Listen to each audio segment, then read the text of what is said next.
नमस्कार दोस्तों, आप सभी पर माँ का आशीर्वाद और बजरंगबली की कृपा सदैव बनी रहे। आज इस वीडियो में हम जानेंगे कि माँ का सबसे प्रिय भोग कौन सा है। कोई ऐसा भोग जो जब भी आप माँ के चरणों में अर्पित करें और माँ तुरंत प्रसन्न हो जाए, आपके सारे कष्ट खत्म हो जाएं, आपके बिगड़े काम बन जाएं। अगर ऐसा है तो वो कौन सा भोग है? आप सभी प्रिय भक्तों को सर्वप्रथम ये बात समझनी है कि माँ के लिए अप्रिय जैसी कोई चीज़ मौजूद ही नहीं है, क्योंकि सृष्टि की संरचना माँ ने ही की है।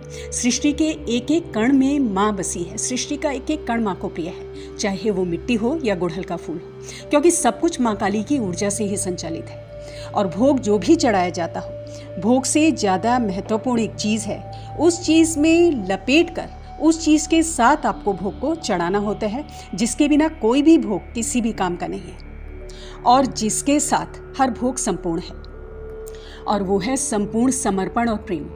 प्रेम किसके प्रति? सिर्फ माँ के प्रति नहीं। ये हमारा आलस होता है कि हम प्रेम का अर्थ माँ से समझना शुरू करते हैं और वहीं पर खत्म कर देते हैं। प्रेम हर मनुष्य के प्रति होना चाहिए, हर जीव के प्रति होना चाहिए। वही सच्चा प्रेम है जो माँ देखती है। मंदिर में जाकर भोग चढ़ाना व्यर्थ है अगर आपके जीवन में प्रेम का फूल नहीं खिला है। और इसी संदर्भ में एक बहुत ही रोचक प्रसंग मैं आपको सुनाती हूँ। राबिया नाम की एक भक्त थी। रात्रि के समय वो चलते चलते किसी गांव में जा पहुंची। उसने रात्रि को विश्राम करने के लिए उस गांव के हर दरवाजे को खटखटाया कि कोई उसे भीतर आने को कह दे, बाहर बहुत ठंड है। लेकिन किसी ने भी उस स्त्री के प्रति सहानुभूति नहीं रखी और उसे अंदर नहीं आने दिया, ये सोचकर कि वो आएगी तो उसे खाना भी खिलाना पड़ेगा। और ये स्वाभाविक भी हो चुका है आज के कलयुग में कि किसी भी अनजान को आप अपने घर में नहीं बुला सकते,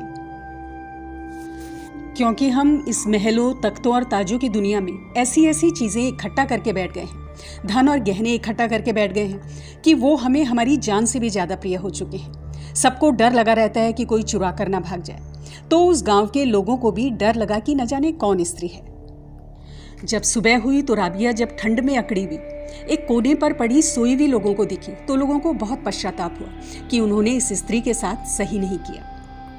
उन लोगों ने जब राबिया को नींद से जगाया तो वो सबके पैर छूने लगी और सबको धन्यवाद करने लगी। गांव के लोग बड़े लज्जित हुए और कहने लगे, तुम बड़ी विचित्र हो, हम तुमसे माफ़ी मांगना चाहते हैं और तुम हमारे पैर छूकर धन्यवाद कर रही हो। आखिर बात क्या है? तब राबिया ने कहा, जब आप लोगों ने मुझे घर के अंदर नहीं आने दिया तो मैं समझ गई थी कि आप मेरा भला चाहते थे। अगर मैं घर के अंदर आ जाती तो रात को इतने सुंदर तारे, फूलों की खुशबू, सुबह का उगता सूरज, इतने सुंदर बगीचे में रहते हुए मैं कभी भी अनुभव ना कर पाती। मैं रात भर फूलों के साथ खेलती रही, तारों से बातें करती रही। क्योंकि ठंड बहुत थी इस कारण मैं सो नहीं पाई। और जैसे ही सुबह सूरज उगते हुए दिखा तो सूर्यदेव को मैंने प्रणाम किया। थोड़ी गरमाइश हुई तो मेरी आंख लगी। आप लोगों का बहुत बहुत धन्यवाद। आप लोगों ने इतने खूबसूरत दृश्य देखने का मुझे अवसर दिया।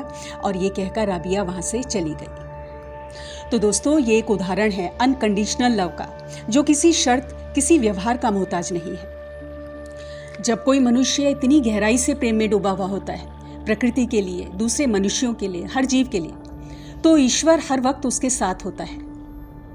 और भोग फिर चाहे पकवानों का हो या मिट्टी का, उससे कोई भी फर्क नहीं पड़ता। और इंसान ईश्वर के इतने करीब पहुंच जाता है कि भोग भी प्रेम के आगे छोटा दिखने लगता है। जब आप मंजिल पर पहुंच जाते हो तो भोग नाम की सीढ़ियों का कोई अर्थ नहीं रह जाता।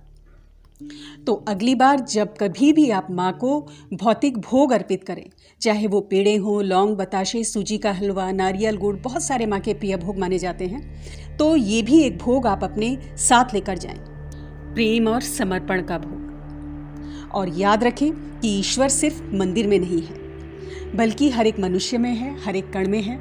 और माँ का सबसे प्रिय भोग ही प्रेम और समर्पण है। आज की वीडियो में इतना ही दोस्तों। अगली वीडियो में बहुत जल्द मिलती हूँ। तब तक के लिए आप अपना ध्यान रखें, स्वस्थ रहें, खुश रहें, मस्त रहें। जय माता दी, जय बजरंग।